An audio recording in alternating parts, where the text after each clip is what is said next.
જે લખાવશે એ આપણે વિચારીશું. અત્યારે પ્રવીણભાઈએ 1.5 લાખ કયા છે, મેં 1 લાખ કયા છે. એનાથી આગળ હવે જ્યારે આપણે કરીશું ત્યારે કેવા આવશે, પૂરા નહીં આવે એવું બને, થોડા ઓછા આવે. પણ જે એનો ઓપન જાય છે એના તો પૂરા આવવા. અને જે લોકો કુટુંબમાં અધૂરા માણસો છે, બિચારા પોતાને બનાવવું છે, તો એનાય પૂરા આવવા. બનાવે જેટલો ખર્ચ થશે એટલા તો આવશે.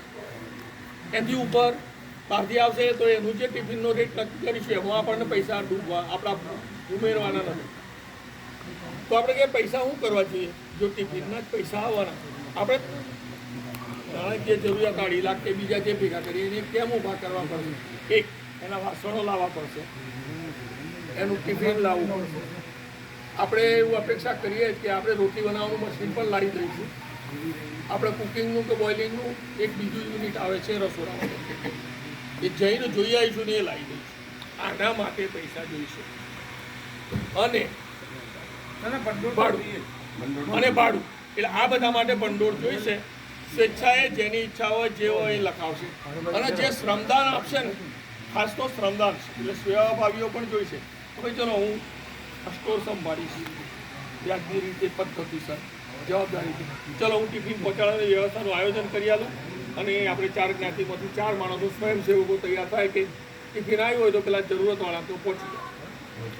જરૂર પડે કે આપણે લારી પણ લઈ શકીએ કે એ લારીની અંદર દરેક જગ્યાએ ટિફિન મૂકે તેઓ માણસ હોય પહોંચાડી દે. અગત્યનો નિર્ણય કરવાનો છે ભાવ બાબતે. ભાઈ આપણે શું ભાવ રાખીએ, જે અતિશય જરૂરવાળા છે, પછી જેને રેગ્યુલર જરૂર છે, અને જેને આનંદ માટે લેવું છે, તકલીફ માટે લેવું છે. મારી પ્રપોઝલ એટલે હું આખું કહી જ નાખું પહેલાં, એટલે પછી તમને વિચારવાની તક મળે, પછી નિર્ણય. આ નિર્ણય આખરી નથી. આપણે 30 રૂપિયા જે લોકો જરૂરતમંદ, જેને ઓછી જેને કોઈ પૂરું હાલવાવાળું નથી, કરવાવાળું નથી, થોડું તકલીફ છે, અને નક્કી કોણ કરશે? દરેક સમાજ પોતાનો માણસ કરશે. સુધાર પંચાલમાં પોતે કરશે, પ્રજાપતિનું પ્રજાપતિઓ નક્કી કરશે. ભાઈ આને એમાં મૂકવો, બીમાં મૂકવો, કશે મૂકવો. અહીં આપણી કમિટી એક બનાવી છે.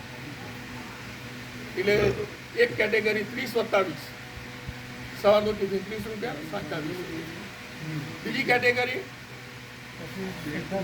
50+20 કે 60+20 આપણે નક્કી કરીએ.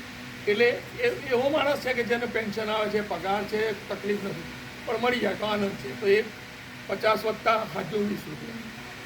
અને એવા માણસો કે છે મુંબઈથી, બહારથી, અથવા તો ગામમાં છે, આજે બેઠા છીએ થાકે છે, ચલો કે કઈ આજે ટિફિન, એના માટે આપણે 80 રૂપિયા + 20 રૂપિયા. એ પહેલાંમાં 25 આવશે. બેમાં પહેલાંવાળાનો 30+20, બીજાના 50+25, અને પેલાના 80+25. એટલે બે હું એટલે કહું છું, સાંજનું જમણવાળા છે ને એમાં બહુ સામાન્ય ફિક્સ હોય છે. ભાખરી શાક, ખીચડી, કઢી, ભાખરી શાક, દાળ ભાત, આવું રાતનું જમણ. સવારનું જમણવાર દાળ ભાત, રોટલી શાક, કઠોળ,